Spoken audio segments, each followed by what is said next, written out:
2 or 3 weeks ago, Wade asked me, he knew he would not be here this Sunday, and he knew that Heather was fairly close to having her baby around this time, and he said, would you be willing to read Matt's sermon if he can't preach it?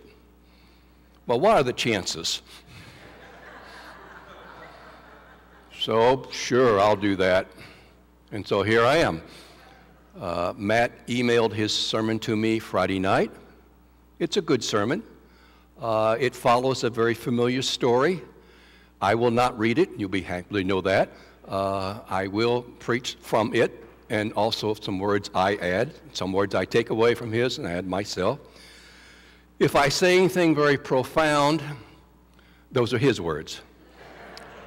If I say anything very confusing and stupid, those are mine. So, all right.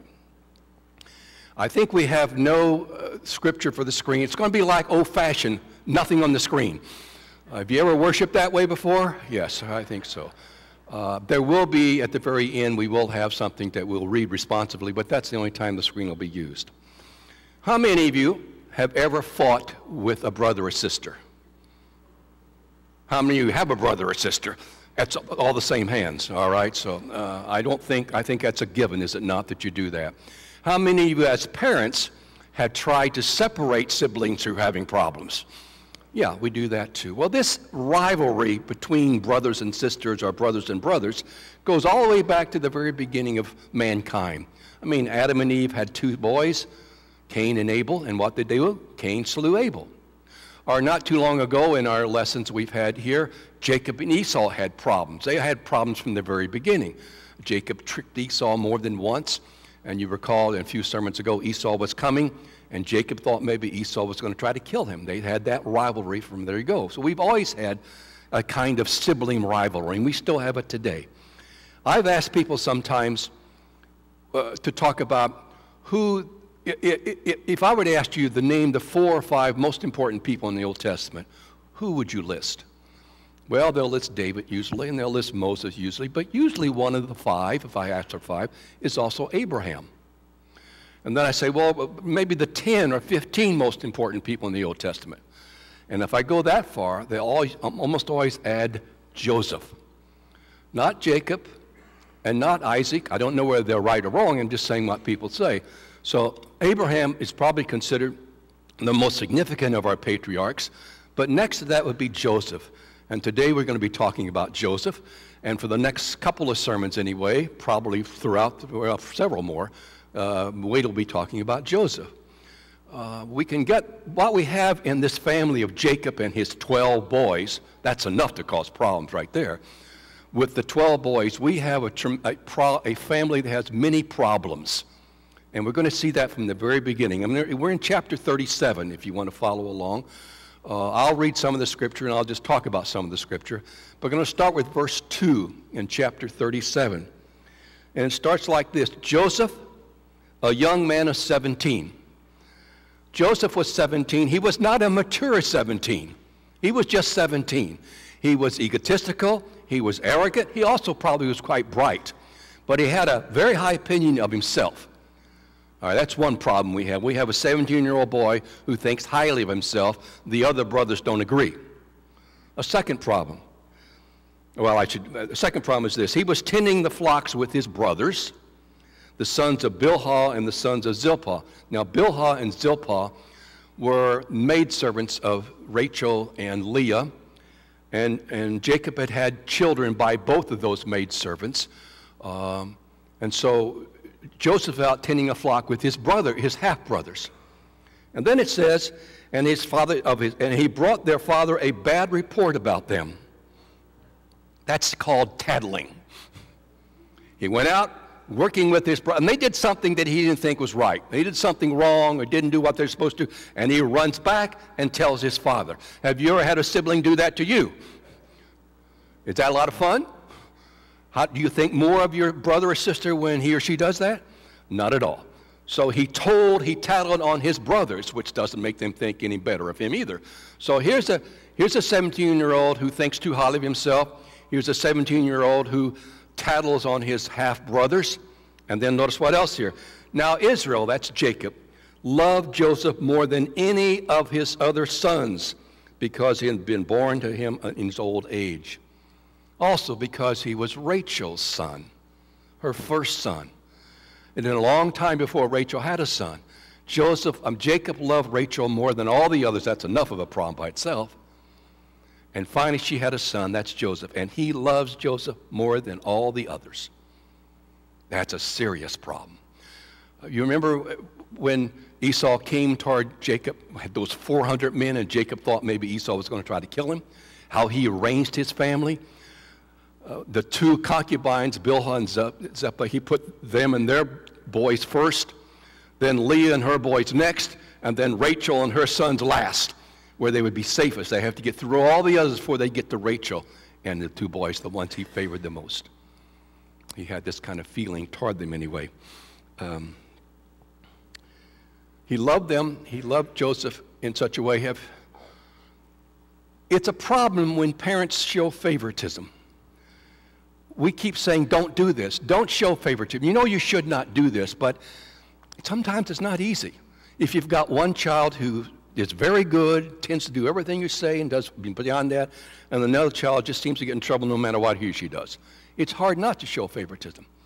Now, Barb and I don't have that problem because all of our children are angelic. When I said that in the first sermon, I think Barb laughed the loudest about that, to tell you the truth. When Missy was angelic, that's our daughter, when she sprayed ketchup all over the bathroom, in the girls' bathroom in elementary school, and was banned from lunch for the rest of the semester. She was angelic then. And Rob, our middle child, was angelic when, I think on a dare, I can never make for sure, he never told us why, he pulled the alarm system. And the whole middle school went out. And of course, they have to tell the parents about that, and we call in, well, why he did, I don't know. But other than that, our children were always angelic. Well, sometimes children are not, and it's hard not to show favoritism. And then look what it says at the very end of this particular passage. When his brothers saw that their father loved him more than any of them, they hated him. They hated Joseph. And they could not speak a kind word to him. When they learned, and it wasn't hard to learn, that their father loved this 17-year-old arrogant boy more than he loved them, they hated that boy. Now, what happened next doesn't make them love him anymore either. He had two dreams. And when he had these dreams, he just can't wait to tell his brothers about the dreams. And I'll read these two. The one starts in verse 7 when he reads. Listen to this dream I had, Joseph said. He's run out. He's going to tell his brothers this now. We were binding sheaves of grain out in the field when suddenly my sheaf rose and stood upright, while your sheaves gathered around mine and bowed down to it. That made the boys happy. What? You think you're going to have dominion over us? You think you're going to rule over us? Well, what do you think that means? By the way, in the Old Testament, dreams seem to have a lot more meaning than you do today. I mean, people put more stock in them. When you dream something, it's pretty important. Today, we just call it a nightmare. But they put in, Joseph is saying, I'm going to have dominion over you. You're going to bow down, and I'm going to rule you. Again, the brothers loved that, of course. Then he had another dream. Listen, he said, I had another dream, and this time the sun and the moon and the 11 stars were bowing down to me. Sun and moon and stars were bowing down to him. And this time, not only did he tell the boys, but he ran over and told his dad too. Look, Dad, sun and moon and stars are going to bow down to me. And his father rebuked him. What do you mean? You think your mother and I are going to bow down to you? That's not what you think anyway? And so he rebuked Joseph, but, the Bible says, Jacob kept this in the back of his mind, that his son thought this. And dreams have a real meaning in those days. So Jacob couldn't quite forget. And of course, this is going to come about. But not exactly the way some people thought it would anyway. So, all right. So we've got this dreamer, as his brothers will call him. And then we have, going a little bit farther on, when the next few verses really pretty much dictate what's going to happen to Joseph the rest of his life. It's going to have a tremendous meaning on him. The brothers are up tending their flock up at Shechem, and Joseph is away from that, and Jacob's away, and Joseph is with his father, Jacob. And Jacob said to Joseph, I want you to go up and see how the boys are doing, how your brothers are doing. Is everything all right? This was not to go up and tattle. This is to go up and see if they need anything else or whatever it could be. Let me know if I need to do anything for them. Well, the boys were 50 miles away, up at Shechem, not close at all. But Joseph, being a good son, did what his father always asked, and so he went up there. I don't know how long it took, but he got there, got out in the field where the boys were supposed to be with their flock, and they weren't there. Looked around, there was nobody there, no sheep, no shepherds, no brothers, nothing.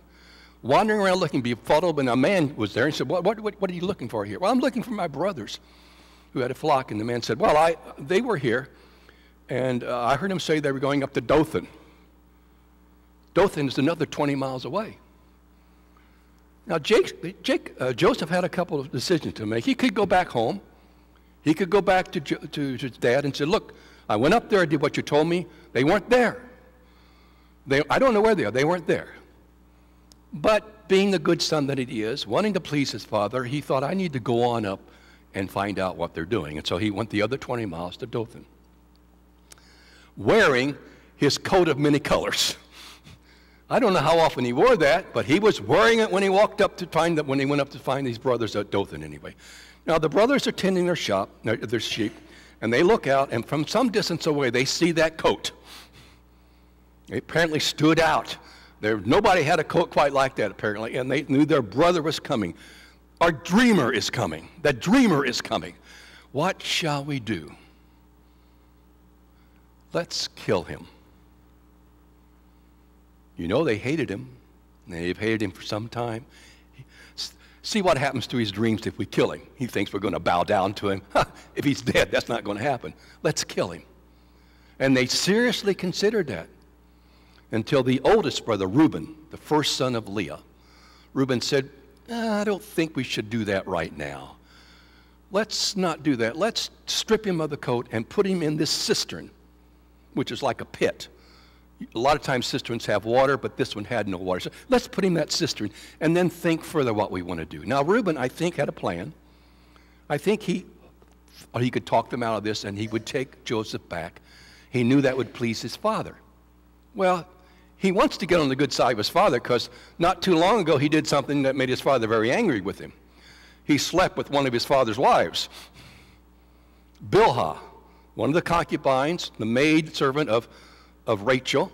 He slept with her. She also had two sons who were his half-brothers, Dan and Nephi. That didn't make Jacob happy. Well, maybe if I take Joseph back and I'm the one who did that, maybe Jacob will my father will forgive me and things will be better. So that was his plan. Put Joseph in the cistern for a while and then see if we can't return him. But for some reason, the Bible doesn't say, for some reason, Reuben left for a while. The brothers are still talking about what they're going to do, and they're still talking about killing him. It's still a possibility. When they saw a caravan from the distance away of Ishmaelites going to Egypt, carrying spices, things to trade, sell in Egypt. They knew it was going to Egypt. They saw that, and Jacob, another son of Leah, a younger brother to Reuben, said, I have an idea. Let's not kill him. After all, he's our blood, flesh and blood. He's our real brother and all this. Why don't we sell him? We can make some money off this. Get rid of him. It's a win-win situation.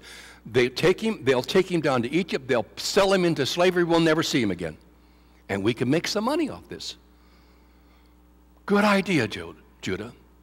So that's what they did. They got Joseph out of the cistern. They did not give him the coat. They kept the coat. Took him over to the Ishmaelites and sold him for 20 shekels. And then Joseph then was taken down to Egypt. Now, Reuben came back. Where's Joseph? Where is he? And they told him what had happened. And he was so angry. He rent his clothes. That isn't what we should do. Now, what are we going to tell our dad? What are we going to tell Jacob? Well, they loved their father, and they didn't want to. And so they began thinking, well, we've got to convince their father that he's dead, that Joseph's dead. So they took that coat, they killed a goat, and they spread the blood of the goat on that coat. That coat is so recognizable. And they took it back to their father and said, is this possibly Joseph's coat? As if anybody had any question about it. Jacob saw it. He knew it was Joseph's coat. Well, we found it there. Some ferocious animal must have devoured him, must have killed him and carried him off, because this is all that was left. Jacob is beside himself. This is his favorite son, the one he loved so much. He rent his clothes. He put on sackcloth, which is like burlap, and went into a long, long time of mourning. Nobody could get him out of the mourning. He so missed that son.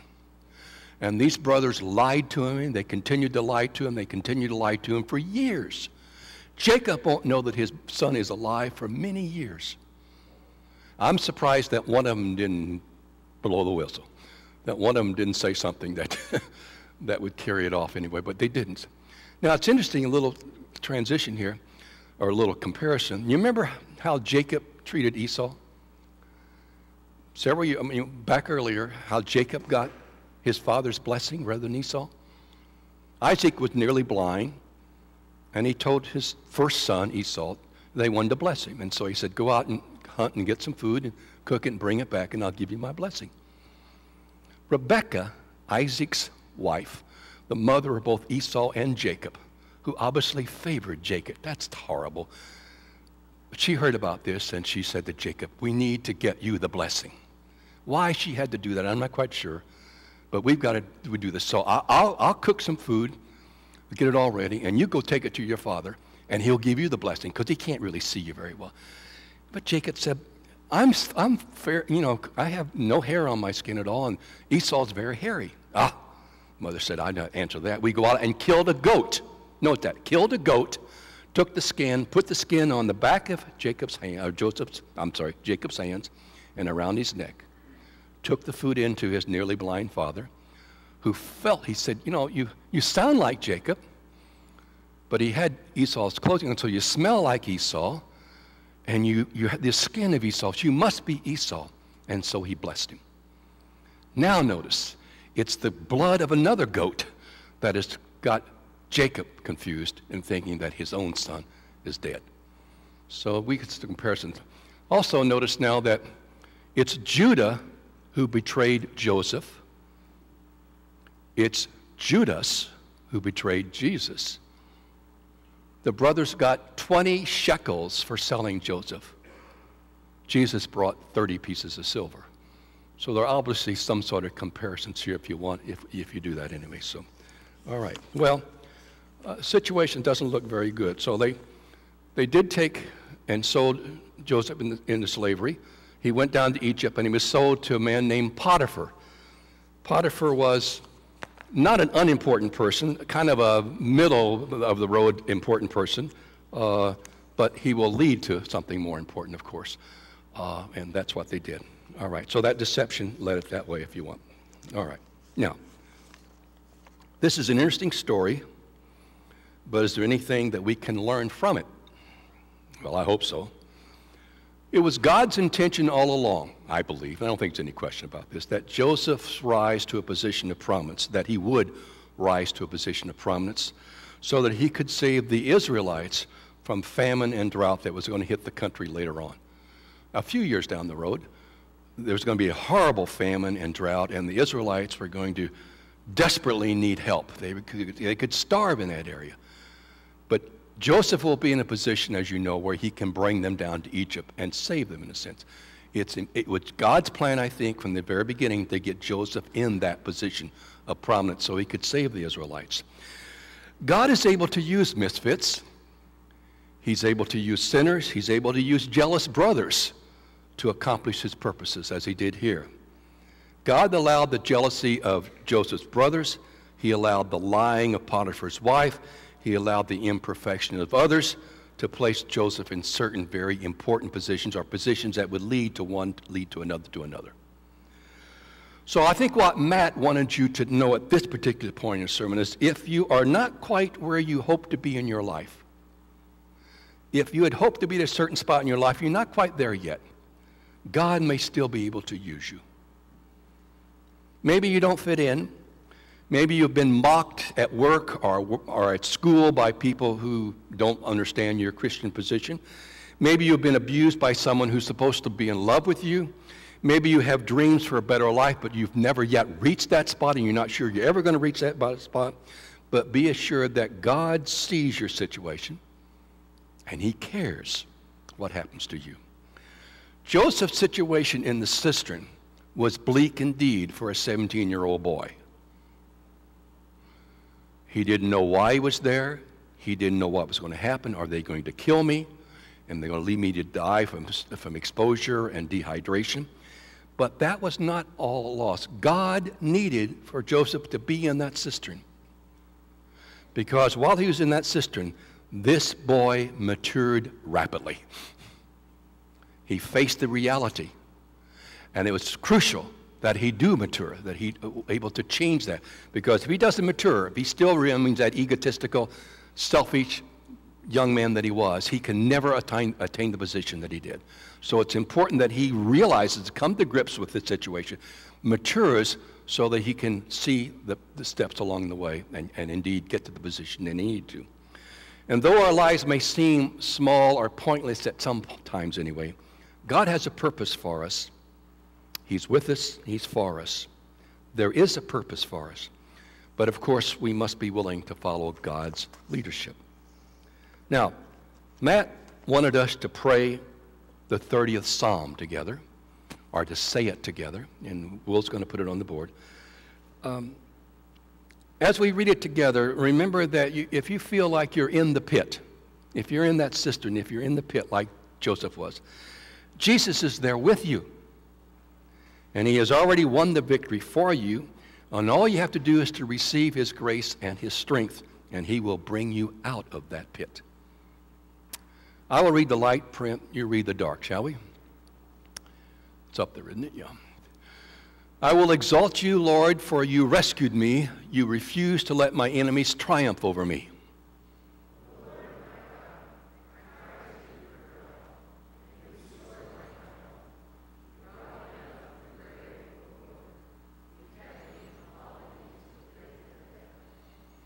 Sing to the Lord, all you godly ones. Praise his holy name.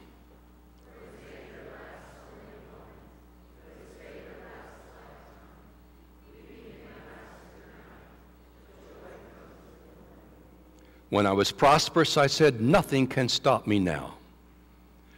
Your favor, O Lord, made me as secure as a mountain. Then you turned away from me, and I was shattered.